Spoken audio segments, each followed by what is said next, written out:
Hi friends, இன்றைக்கி கத்திரிக்காய் stuff புளிக்குழம்பு எப்படி செய்யறதுன்னு பார்ப்போம் வாங்க.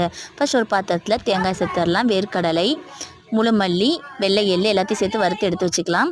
அதே பாத்திரத்தில் வெங்காயம் நல்லா ப்ரௌன் நிறமாக வதக்கி எடுத்துக்கலாம். இப்போ நமக்கு வெட்டி வச்சுருந்த கத்திரிக்காயும் நல்லா வதக்கி எடுத்துக்கலாம்.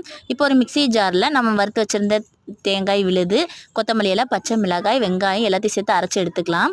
இப்போ நம்ம வதக்கி வச்சுருந்த கத்திரிக்காயும் எடுத்துக்கலாம். அதே பாத்திரத்தில் கடுகு, வெந்தயம், கருவேப்பிலை, தக்காளி எல்லாத்தையும் சேர்த்து நல்லா வதக்கிக்கலாம். இப்போ நம்ம வதக்கி வச்சுருந்த வெங்காயத்தோடு நம்ம அரைச்ச மசாலாவை ஸ்டஃப் பண்ணி வச்சுக்கலாம். இப்போ அதே பாத்திரத்தில் தக்காளியை தனியாக எடுத்துகிட்டு நம்ம ஸ்டஃப் பண்ணி வச்சுருந்த கத்திரிக்காயை சேர்த்துட்டு புளி தண்ணி சேர்த்துட்டு தேவையான அளவு உப்பு சேர்த்துட்டு நல்லா மிக்ஸ் பண்ணி விட்டுறலாம்.